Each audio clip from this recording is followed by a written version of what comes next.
The Lord be with you. Let us pray. God, we ask your blessing upon us as we continue your story. As we unpack your story, help it inspire us and fill us with your grace and your courage that we may be vessels for your work in the world. All this we ask in Jesus' name. Amen. So this morning, we're going to be talking about the book of Acts mostly. We're going to be looking at the person of Paul and how Paul was used by God to help spread the gospel message. Now, the focus of today is going to be on Acts 13 through 20 with a few references to some other of his letters. But that's going to be the bulk of our time together. And there are some big moments that happen as Paul spreads the gospel. So macro idea and context here is that Paul's being used by God to go and plant churches. Acts of the Apostles is a story of the first century followers of Jesus, and the transition in Acts goes from Peter in Jerusalem to Paul in Rome. That's the big idea I want you to take away from today, is that the first century church starts in Jerusalem, as you might expect, and starts with a very Jewish character. Obviously, Jesus, a Jew, was fulfilling the Jewish prophecies about the Messiah. However, as people started to do work, they realized that the Gentiles were a big part of this and that Jesus' gospel was for everyone. That transition points them away from Jerusalem and out toward the entire Roman Empire and will ultimately lead to Peter and Paul's martyrdom in Rome. So that's the big arc of the first century, is a shift from the Jews in Jerusalem to everyone. And really everyone at that point in time in that region meant the Roman Empire and Rome. So today we're going to see a few big moments in really the first part of Paul's missionary life. So Paul went on 3 particular missionary journeys, specific missionary journeys. Each one was a little farther away from Jerusalem than the next. And as he went and traveled around, he was planting churches. And the way that Paul would plant a church is like this. Paul would show up in a new city.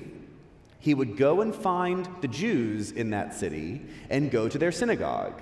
And when he would sit in the synagogue, some point during worship, they would say, "Would anyone like to say some words?" And Paul would stand up, and Paul would begin to unpack the entire story. He would start with creation, and he would go through the calling of Abraham, all the way through Moses and Egypt and the deliverance into the promised land with David. And then he would say, "You've been waiting for a Messiah, and I am here to tell you that he has come, and his name is Jesus." And then he would tell them about Jesus and what he did and what he taught and what he meant to Paul. Now, as you might imagine, as he does this in a synagogue, people more and more were frustrated with him, and they would run him out of the synagogue. But some of the Jews in the synagogue kind of liked what they heard, and so they'd kind of meet out back by the dumpsters, and Paul would tell them a little bit more about what Jesus was doing and is doing and what they can do as followers of this Messiah. So as Paul has done this, you've heard the story, I believe, last week of Peter receiving the vision of the sheet coming down and being told to eat. And you have Peter baptizing some Gentiles into this way of Jesus. Paul follows right behind and begins to go to all the Gentiles and preach that you don't have to be Jewish to follow Jesus. But as you might imagine, at this point, even just a couple decades after Jesus' life, the church is already starting to define rules. Churches love rules. And so they have to figure out, they can't just love their neighbor as themselves. That's too difficult. They have to figure out which neighbor and how and when and in what way, right?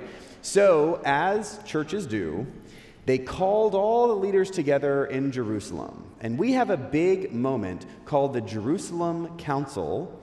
And the Jerusalem Council is the moment when they decide for sure whether you have to be Jewish to follow Jesus. And so let me tell you just real quickly.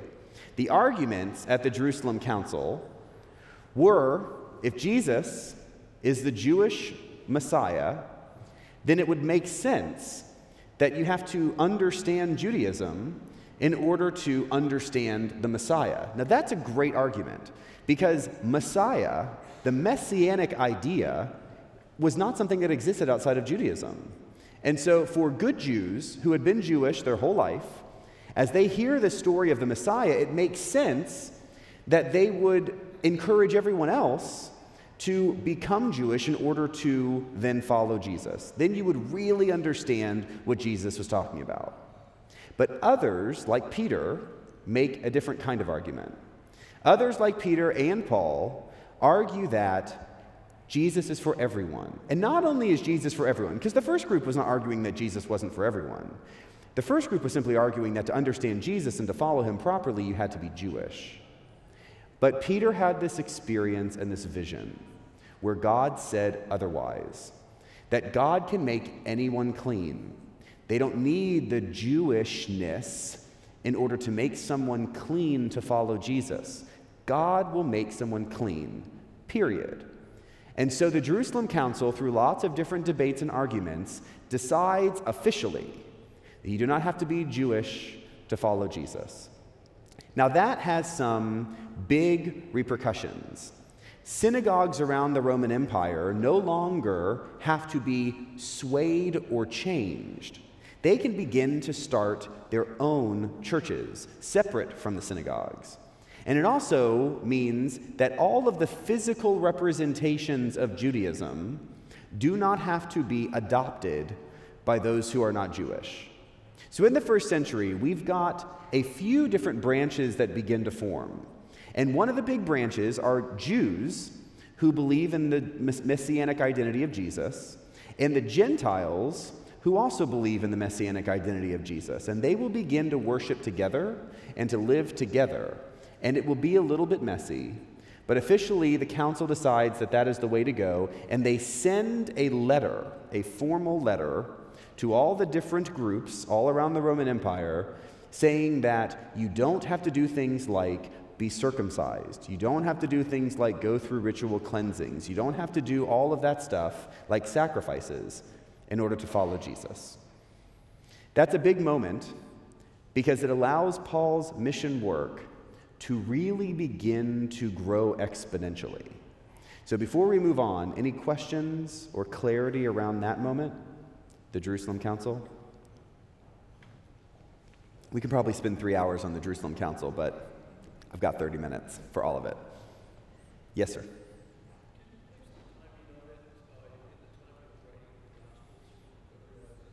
Sure, so that's a good reminder. The question is, can I place Jerusalem Council in the writing of the Gospels? So pretty much all of what happens to Paul and all of his letters, including everything that happens in Acts, all happens before the 4 Gospels we have in our Bible are written.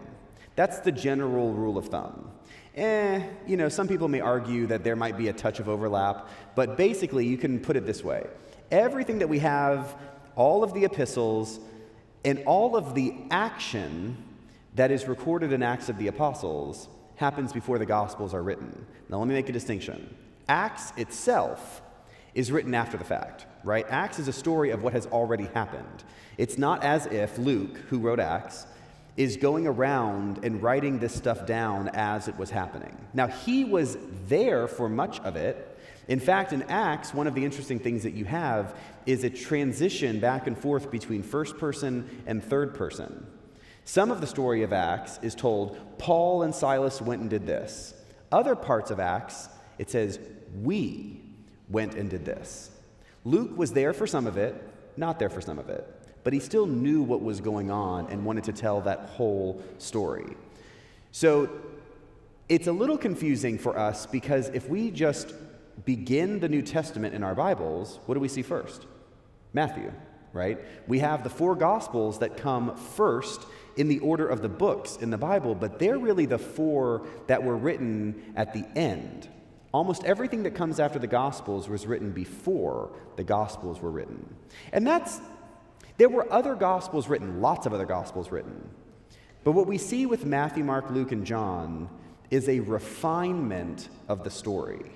And so those Gospels were written in order to tell a very whole story.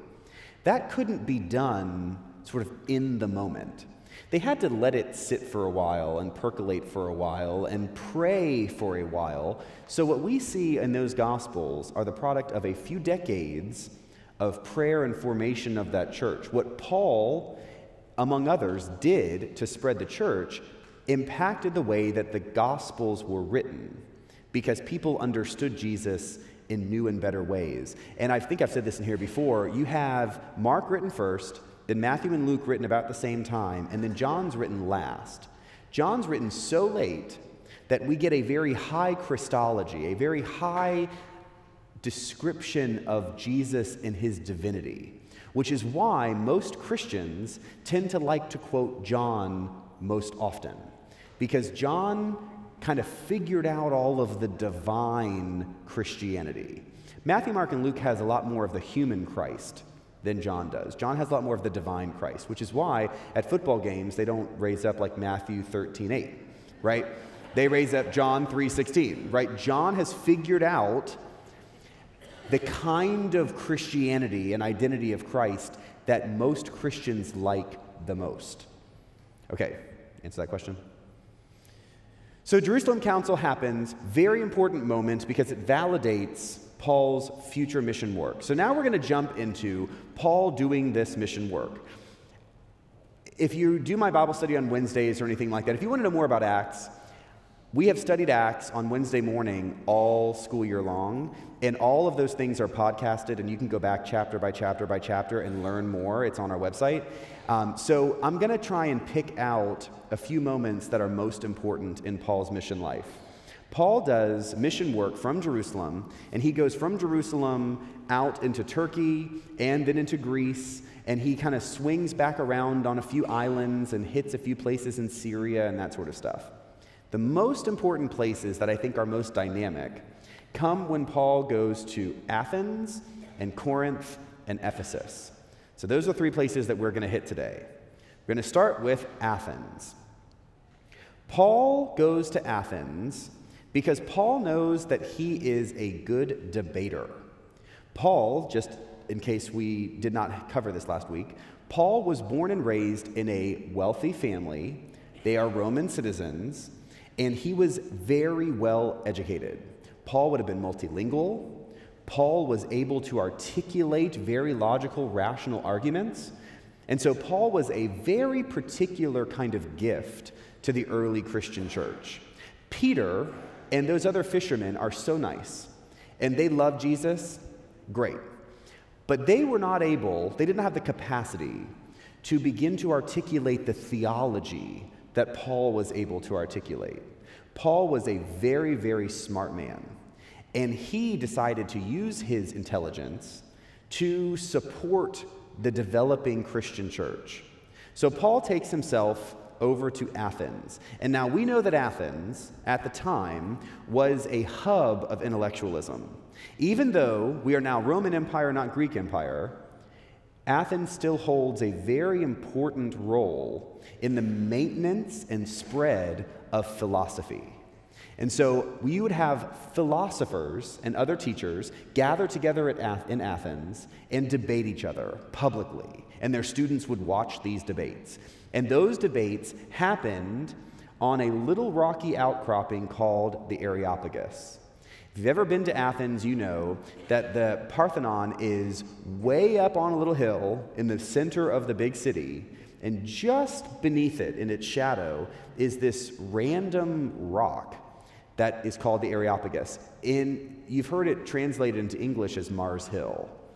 The Areopagus was where philosophers would go and debate. And so Paul decided that he was going to go and debate the philosophers right there in order to support Christianity. And so I want to quote a little bit out of Acts in order to show you what Paul does in order to make the argument well. So when Paul gets up in front of the Areopagus, he addresses them by giving them a little bit of good, he sucks up a little bit, and then he articulates his Christianity to them. So let me just read a bit for you. Paul says, "Athenians, I see how extremely religious you are in every way, for as I went through the city and looked carefully at the object of your worship, I found among them an altar with the inscription, "To an unknown God." What therefore you worship as unknown, this I proclaim to you. The God who made the world and everything in it, he who is Lord of heaven and earth, does not live in shrines made by human hands, nor is he served by human hands as though he needed anything, since he himself gives to all mortals life and breath and all things. From one ancestor he made all nations to inhabit the whole earth, and he allotted the times of their existence and the boundaries of the places where they would live, so that they would search for God and perhaps grope for him and find him, though indeed he is not far from each one of us. For in him we live and move and have our being. As even some of your own poets have said, for we too are his offspring.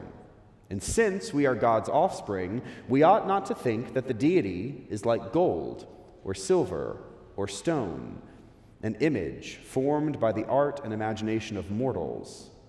While God has overlooked the times of human ignorance, now he commands all people everywhere to repent, because he has fixed a day on which he will have the world judged in righteousness by a man whom he has appointed. And of this he has given assurance to all by raising him from the dead. Paul begins to make his argument to the philosophers of the day by starting from a place where they were, which is, there's something they don't know, right? The Athenians, the Romans, they had acknowledged that there was always room for something that they did not yet understand. And so Paul starts from that point and begins to lead them down a path that makes a rational argument that God would not be created by us, but that God is bigger, and that God would come and get us.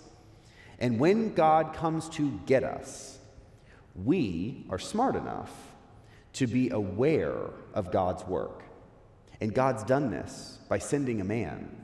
And that man he has raised from the dead. So death, not only, God is not controlled by death itself. And instead, we can find this fulfillment in the man that God sent and raised from the dead. Now you may notice that Paul does not specifically speak of Jesus. Paul just lays out what is most interesting about Jesus' story. It's step one. And we see right after, when they heard the resurrection of the dead, some scoffed, but others said, "We will hear you again about this," which is code for, "You've made a decent argument. We'd like to hear more." And so Paul understands how this kind of thing works. And he goes into Athens, debating the most intelligent teachers of the day, and comes away as a not loser. That's about as good as it can be. Paul did not lose the debate, and instead interested enough people to begin to learn more about this story of Jesus, this story of a man raised from the dead. And he begins a church in Athens that will grow and become very important. So, there's Athens. I want you to make sure you know the word Areopagus, or Mars Hill, that Paul went and debated those people. Now we're going to jump ahead, and we're going to go from Athens to Corinth. Corinth is also in Greece, but Corinth is a Roman city in Greece. Corinth is at that little place where ships can sail between the two seas. They don't have to go all the way down and around Greece. And Corinth was a big city in the Greek Empire that was totally abandoned and resurrected by Caesar. So Corinth is a very valuable geographic spot, and it had the infrastructure of a big city already in place, but no people. And so the Romans sent people from Rome to repopulate Corinth. So even though it is in Greece, it is a very Roman city, and it became wealthy fast. So you're dealing in Corinth with a group of people who really have new money. They don't really know what to do with all of their money, and so they begin to do what lots of people do when they have a little too much disposable income: bad stuff. When you have a little too much extra money, you tend to get yourself in trouble. drink a little too much, party a little too much, a little too promiscuous. All of those different things begin to happen in Corinth, and they create a culture that has become really bad. So Paul walks into Corinth, and Paul sees that he has an opportunity to help the people of this city to find God's truth, and he also knows that because Corinth is such a massive trading center, that any good work he does in Corinth is going to be exported all over the empire. Paul is not stupid. Paul wants to raise up a church, but Paul knows that he's only one person. If he can begin to raise up a church in a port city where people will hear the story and then sail all over the empire and tell others about the story that they heard, he knows that it will ripple and ripple much beyond what he can physically do himself. So he shows up to Corinth, and he begins to do work with a couple people named Aquila and Priscilla, who share Paul's skill set, which is apparently tent making. We didn't know up until this point that Paul was a tent maker, but he is. And so tent making is almost certainly leather work. Tents were important, yes, but one could do lots of things with leather if you knew how to use it. And so Paul was a leather worker by trade, even though he was well educated. Everybody needed to make some money. And so Paul was able to use the skill that he had in Corinth for 2 years. Corinth is really the first place that Paul anchors himself for any extended period of time. As I mentioned at the beginning, he would typically show up, go to a synagogue, speak a little bit, spend a few weeks with everybody, tell them the story over and over again. They would start to pray, and they would meet in the house, and then he would leave that little house church to pray, and he would go start something else, which is, by the way, why he wrote so many letters. Imagine yourself in a little town, and you've heard this really good story about Jesus. It's a good story, and you want to learn more. So you come and you learn more for a few weeks from this Paul character who's great. And he leaves you to pray and to become better and better at following Jesus. But then how do you do that? And so what people would do is they would try, but inevitably, like any group of people, they would come to a point where they would say, well, how do we do that?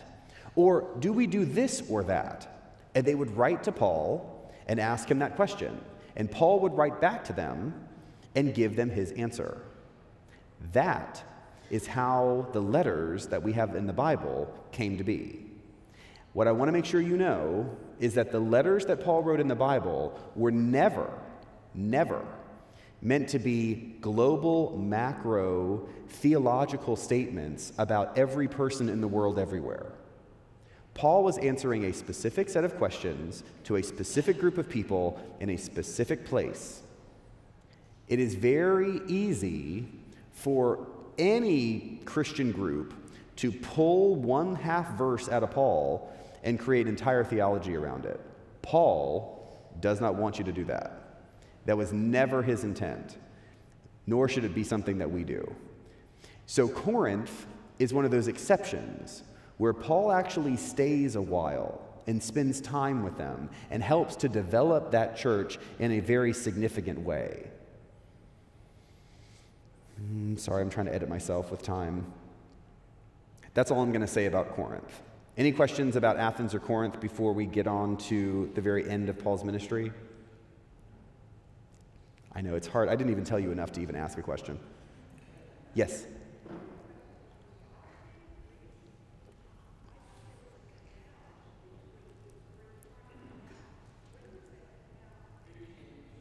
Yes, so great question.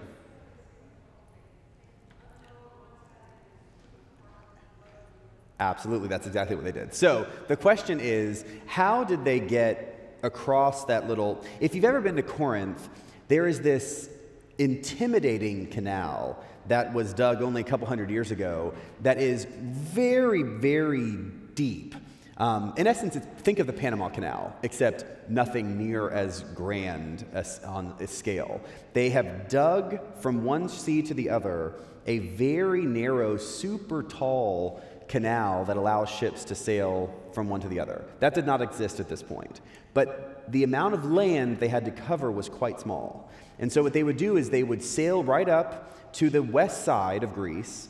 They would unload all their stuff, and they would cart it right across the land to another ship that was on the east side of Greece. This was actually very helpful because if you've ever been to the Grecian islands, you know they're all over the place.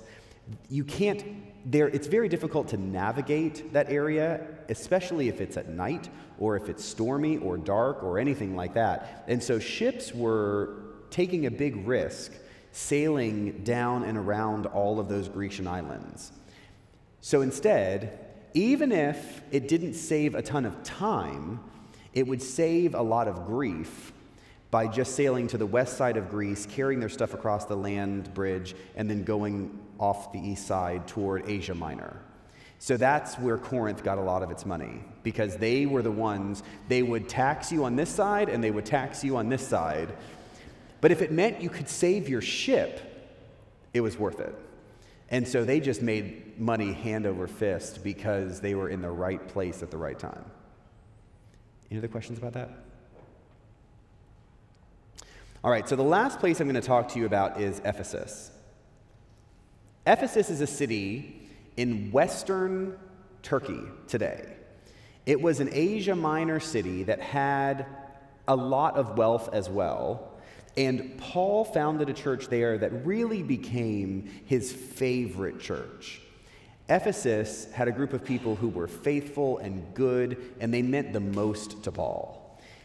At the end of his missionary career, he knew that he was likely going to be arrested because he had become notorious.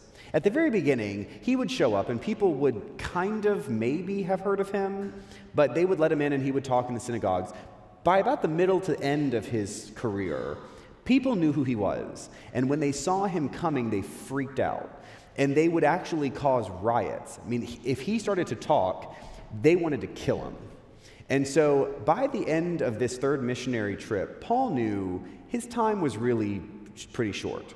And so he sails from Corinth down to Ephesus on his way to Jerusalem for the Passover. And he stops over in Ephesus, and he has this lovely goodbye moment where he says farewell to the people that he really loved the most. And so one of the things I want to read to you is a portion of the letter to the Corinthians that Paul wrote in response to the love that he had shared with the Ephesians. Let me put that into better context. The Ephesians, and we have the letter to the Ephesians, were people that were doing things the way Paul thought they should. The Corinthians were not. Corinth, because of their debauchery, they could not quite get to where Paul wanted them to go. And so in 1 Corinthians, you have a letter where Paul writes, I really want you to be better. And in 2 Corinthians, you have a letter where Paul writes, I guess you have no capacity to be better, and I wash my hands of you. So there's my summary of 1 and 2 Corinthians. Much of what Paul hoped about for the church in Corinth, though, and for other churches, is what he experienced in Ephesus. So I want to read to you a little portion of 1 Corinthians chapter 9, where Paul explains in a very few verses what he believed his ministry was all about. Paul writes, To the Jews I became a Jew in order to win Jews. To those under the law I became as one under the law, though I myself am not under the law, so that I might win those under the law. To those outside the law I became as one outside the law, so that I might win those outside the law. I have become all things to all people, that I might by all means save some. I do it for the sake of the gospel, so that I may share in its blessings. For Paul, one of the criticisms you could have of him is that he was whatever he needed to be at any time in order to achieve his goal. Criticize that as you might, Paul understood it as his particular charism, his particular ability to be whatever you need him to be in order for you to hear the story of Jesus. He will do whatever he needed to do so that you made that connection. And he did that in all these little cities. And so at the end of his third missionary journey, Paul goes by to Ephesus. He says farewell to the Ephesians. And then he sails on to Jerusalem for the Passover. When he reaches Jerusalem, he will ultimately be arrested, he will be tried, and he will appeal to go to Rome for his sentencing. So what we've done today is we've seen Paul kind of kick off his mission work and end that mission work after 3 big journeys. And once that is over, he'll be arrested, tried, and then sentenced in Rome and ultimately killed. Any comments or questions about the arc of that story? This is really the middle story of Paul, and we'll complete all of that actually not next week, it's Easter, 2 weeks when we have Sunday school again. Any final questions? Yes. How does Peter get to Rome? So the quick of this story is Peter and Paul's deaths are recorded outside of the Bible, technically. We don't know in Scripture that Peter died in Rome. We just know that he did because of other historical evidence. Peter ultimately got to Rome because Rome is where the church was growing. So if you can imagine the geography, I'm going to do it so you can see. If this is the Mediterranean Sea, see it? You've got Jerusalem over here, and you go to Turkey, and you loop all the way around through Greece and over to Italy and Rome.